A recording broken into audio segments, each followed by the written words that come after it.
All right, and so there was a book launch that occurred some time ago of the former president, Goodluck Jonathan, and there were some comments that, of course, naturally, the attendant comments concerning what transpired at that time, who said what, and how did the events play out. So some things about the backstory did occur. So we do have Dr. Oke Ikechukwu, who is the Executive Director, Development Specs Academy, who joins us from Abuja to weigh in on this matter. Good morning, and thank you for joining us today on the program. Well, you've read a lot of those comments associated with what transpired at the time. I think one of the ones that featured prominent in the dailies was that of the former emir of Kano, where the governor of Kano, Governor Ganduje, was speaking about why he was appointed to spy certain people and what he had to do moving forward. How did you internalize those submissions?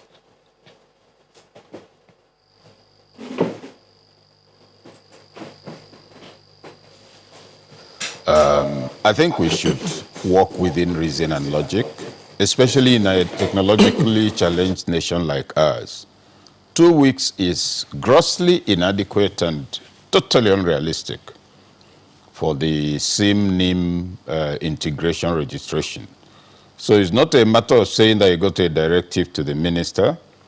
People who, particularly in the public sector, should have the courage to advise people in private sector. In the public, it's not sufficient. A minister did not descend from the moon. He's here in Nigeria. If he goes to his village to register his own cousins, how long will it take? Yes, they are developing an app. There's nothing wrong with that. But how many people within our population of nearly 200 million are ICT savvy? So let's not let a good idea get drawn into a very irritating controversy because of wrong timing. It is wrong to assume it will work in 2 weeks, even if you decide to register only lawmakers in Nigeria and people in the university who are presumably educated. So let's not just begin to generate a lot of heat. People should know that appointments are for public service, not for proclamation of imperial decrees. It should be quickly announced that 2 weeks is not enough, that they've reviewed it, and that they're going to make sure this happens in the first instance within 6 months. Just one moment, it will awaken confidence. Yes, just one moment, we are deviating from the topic. Exactly. Because so on the book. That must be a serious matter. Well, of course, first of all, there have been so many reactions. Of course, you've heard that of the governor of Kano State, who was saying that, look, he did what he did to the emir of Kano at the time. One of the very rare events that, things that anyone would do because of, President Jonathan. So many other people, apologizing, re-strategizing, refocusing, and all of that. What's your take? My take is simple. Any book, particularly a biography, will always be controversial because it involves about 3 things. Opinions expressed based on interest, that is, as your own partiality sways you to express an opinion.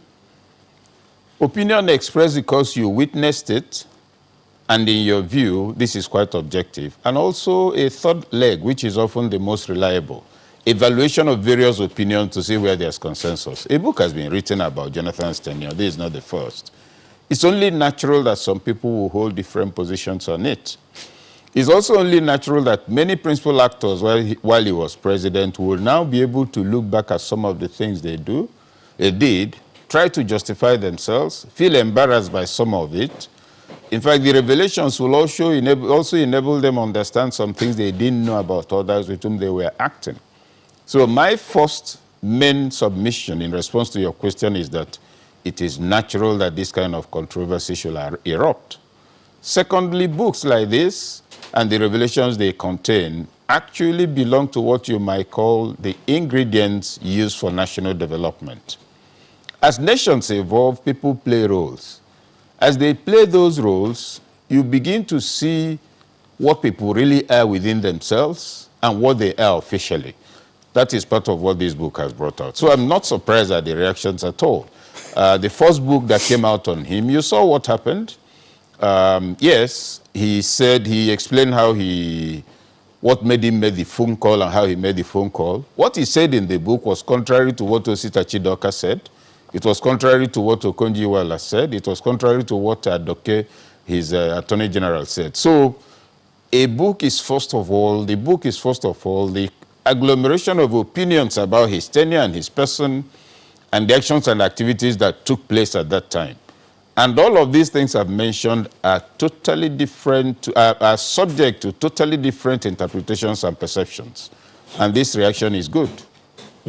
Well, those contrary opinions, one way or another, they have a way of influencing ultimately the position of different other people who will read up on those opinions. For instance, take the opinion of the comment of the governor of Kano State at that event, where he said that that the emir of Kano was installed in office for the reason of spiting the person on whom the book was written about, and so many other things like that.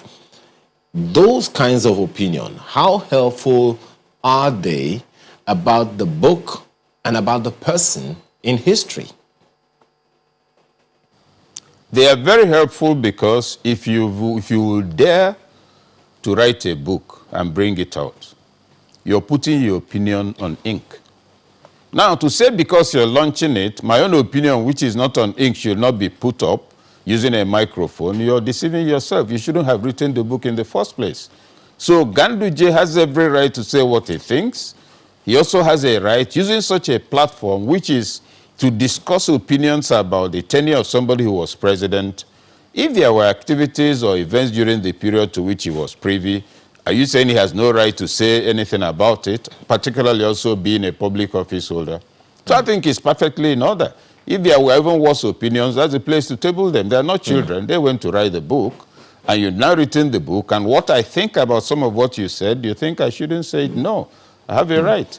So even the perception, the submission of a Ganduje, that the crowning of the emir was to inspire. It was a general perception during Jonathan's tenure that Sanusi became emir.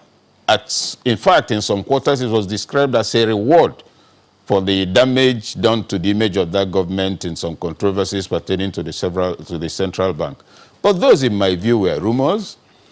If indeed they are true, it doesn't remove if they are true, it doesn't remove the fact that it was said. If they are false, it doesn't remove the fact that people have also been influenced by it. So are we complaining that Ganduje said something abominable? Or are we complaining that Ganduje said something which had been said for many years and which, in fact, made a lot of people, hold Sanusi to some extent in contempt? Finally, on the question of what Ganduje said, does he remove the fact that Sanusi was a very brilliant banker and that did very well in public office and that he's an intelligent man? Does he remove the fact that Sanusi was, as emir, interested in the welfare of women and the poor, etc.? So these people should not be afraid of controversies. If you're not interested, if you're not ready to receive a punch, don't go into professional boxing. They wrote a book and brought it out. Why should Ganduje not speak? Why should any other person not speak? Why should somebody even not take up his pen and do a counter narrative of the whole book? So this is robust engagement. It's good for our democracy. Well, Doctor, permit me to deviate for a little bit, but, still on the subject matter. There's something you said the other time that, spurred this in my mind. You said, the earlier book that President Jonathan wrote, that there were divergent opinions about, some of the things that he said. Some aspects of what's in it. Some aspects. You quoted what Osita Chidoke said. You quoted what Dr. Okonjo-Iweala also said. It just raised in my mind the fundamental of historical documentation. If certain historical facts are not in alignment with each other, it makes it difficult to know whose history or what history to believe as the authentic one. How do you respond to that? That is correct. It's quite simple. Even Herodotus, the Greek man whom the world regards as the father of philosophy, of history, he said there are 3 methods of writing history: based on memory, based on engagement, but those are academic, but they are useful. Every event is perceived differently by all the people who watch that event. Every government is interpreted differently by people depending on 3 things: whether or not they played a role in that government, whether or not they like that government, and whether or not they are objective, irrespective of whether or not they like the government.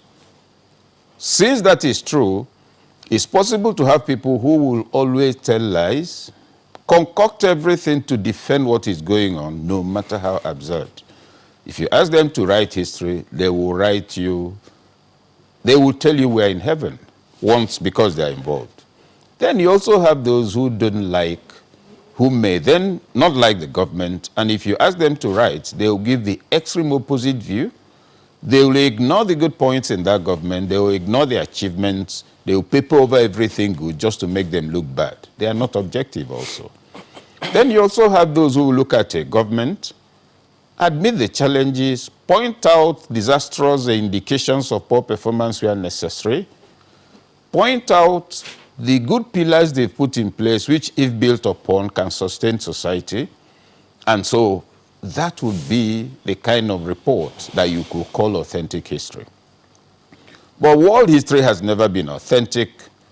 And so if you're a child and you're brought up in Africa and you study African history, development from the 18th century, you will find out that Mungo Park discovered River Niger.